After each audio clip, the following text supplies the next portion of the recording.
Hello viewers, once again we are Baraton TV here and hereafter.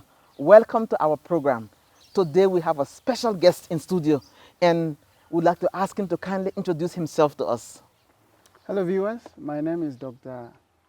Obed Machogu Oroko.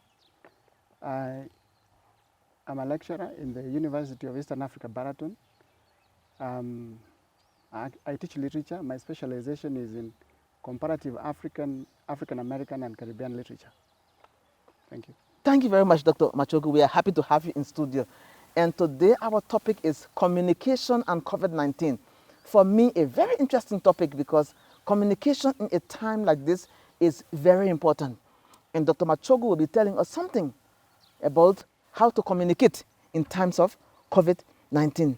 Dr. Machogu, do you think we have any special communication skills to pass on messages in this time of COVID-19? Absolutely. Communication is a process that involves the use of strategies. And to communicate well, you must be aware of the strategies that you're going to use so that to pass across the message that you intend to.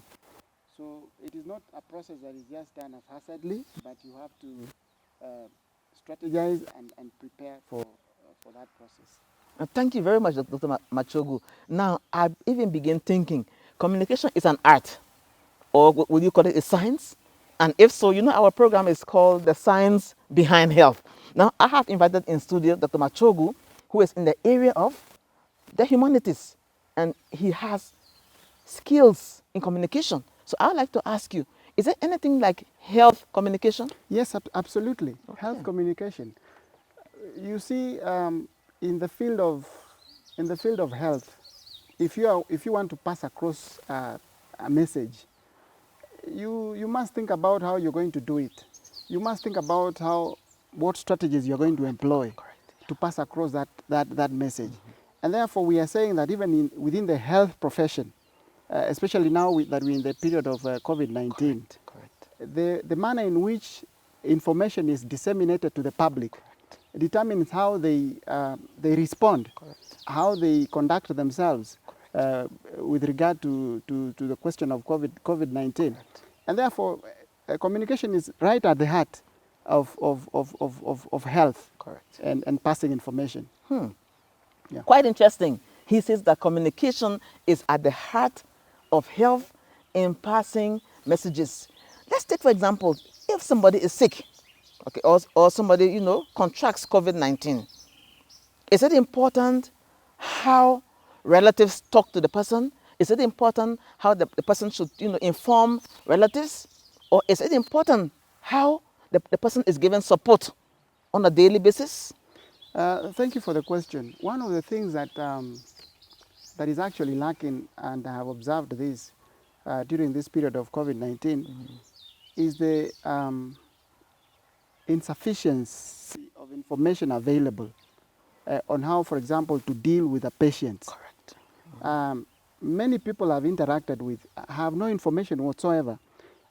If you had a patient in the house, suddenly they start coughing or they have a fever, and they have all these symptoms that are associated with COVID-19. What are you supposed to do? So we have a scenario where many people know that there is COVID-19, but because they have not had anybody around them contract the virus, or anybody manifest symptoms, they are ill prepared. So there is no information out there. What we have right now is information that is doing round on social media. And it's not very helpful. So you'll find that the moment, by the time you have a patient in the house who has developed these symptoms, perhaps it's too late for you to know what to do. You would have probably interacted with them and you have exposed yourself because you don't have this information. And this is where health communication comes in. So that we need this information out there, and people need to understand what is COVID-19. How does one conduct themselves in this kind of scenario? So that it is very important for people to understand how this is supposed to be done. Thank you very much, Dr. Machogu. So you are telling us that We can also listen to the Ministry of Health guidelines, WHO guidelines, when it comes to, we should pay attention to communication from the Ministry of Health, Absolutely. from authorities in the field of health. No question about that. Okay. But the problem we have is that now we have very many centers of information. Correct. How many people have access to the World Health Organization website, for example? Correct. Many of our people are not even aware that there is anything by the name World Health Organization. Correct. And how often do we find information coming from the Ministry of Health? Hardly. So we are left with a scenario where the information that people are dealing with is information that they are hearing from their friends, information that is flying around on WhatsApp. And therefore, this makes the fight against COVID-19 very problematic. If only we had these specific centers where the information was coming from, right? The World Health Organization, the Ministry of Health, and I would say we have, for example, the radio stations and local radio stations. Correct. Those can be very handy ways of reaching the unreached audience in disseminating this kind of information. Correct. I'm very, very happy today because Dr. Machogu has told us that it is important to also be abreast with what is happening, to take communication seriously, and to even listen to radio and other channels, other channels around you also. It's not only the Ministry of Health, it's not only WHO, but listen to even your county government and what they are saying about communication. Yes. So, Dr. Machogu, I'd like to just ask you one last question before we close. Communication to a patient who has contracted COVID-19, should it be sometimes blunt? What language do you use? Should it be soft? Should it be caring? Should it be harsh? How do you communicate to somebody who has contracted the virus and is suffering from the disease now? Which caring aspect do you think we should put to communication? Should we show love to patients? Thank you for the question. One of the greatest challenges to fighting illnesses has to do with fighting stigma. Correct. Stigma. I think it is very important that the information that should be out there is that COVID-19 is not a death sentence. Thank you very much.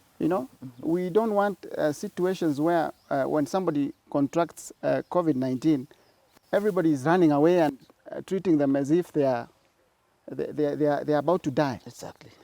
And so once we destigmatize COVID-19, and we get to the point where somebody can come out openly and say that I have been exposed, I have the virus, right? Then that makes the fight against COVID-19 much easier. Correct. And so if we have patients in the house, one of the things that we should do is to handle them with love. Correct. Handle them with love. Yes. You do not want to look at them as though they are about to die. They are about to die. Yes. Or they have this kind of disease that is going to kill everybody, and you want to stay too far. Correct. So we want to destigmatize the disease. And that will go a long way in the fight against COVID-19. Thank you very much, Dr. Machogu.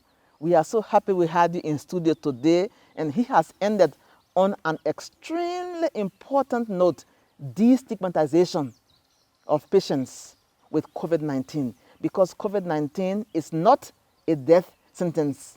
There are various degrees of illness.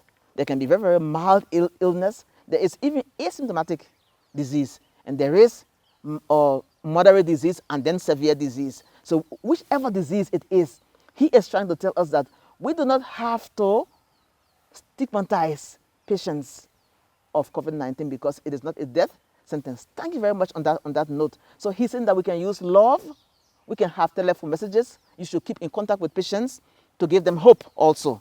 Yes, from a Christian standpoint, we want for you to just give a brief closing remark on now what the community can learn from communication and COVID-19.